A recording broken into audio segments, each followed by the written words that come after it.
Welcome to Jaya's homely kitchen. ഇന്ന് നമുക്ക് radish ഉപയോഗിച്ച് ഒരു മെഴുക്കുവരട്ടി തയ്യാറാക്കാം.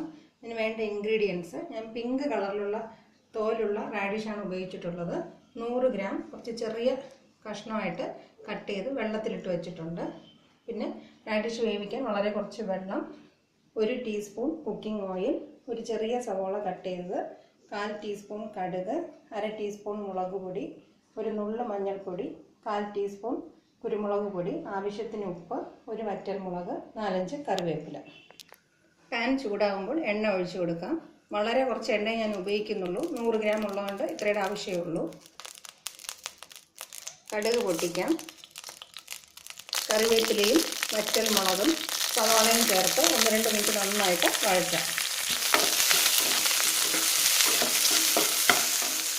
സവാള ഒന്ന് വാടി വന്നിട്ടുണ്ട്. ഈ സമയത്ത് നമുക്ക് റാഡിഷ് നന്നായിട്ട് പിഴിഞ്ഞ് വെള്ളത്തിൽ നിന്ന് എടുത്ത് ചീനച്ചട്ടിയിലോട്ട് ഇട്ട് കൊടുക്കാം. റാഡിഷ് അധികം വേവില്ലാത്തൊരു വെജിറ്റബിളാണ്. റാഡിഷും ചേർത്ത് 1-2 മിനിറ്റ് നന്നായിട്ട് ഇളക്കാം.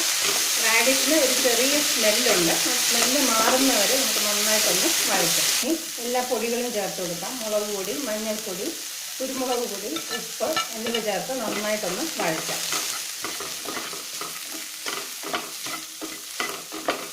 1-2 മിനിറ്റ് ഇളക്കിയതിന് ശേഷം വളരെ കുറച്ച് വെള്ളം ഒഴിച്ച് നമുക്ക് അടച്ചു വെച്ച് മീഡിയം ഫ്ലെയിമിൽ വേവിച്ചെടുക്കാം.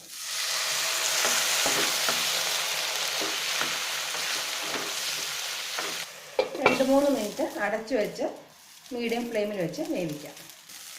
റാഡിഷ് വെള്ളമെല്ലാം നന്നായിട്ട് വറ്റിയിട്ട് ഡ്രൈ ആയിട്ട് വരുന്നുണ്ട്.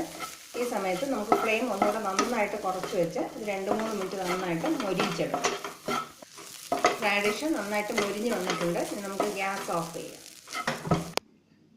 വളരെ രുചികരമായ എളുപ്പത്തിൽ തന്നെ തയ്യാറാക്കാവുന്ന റാഡിഷ് മെഴുക്കുവരട്ടിയാണിത്.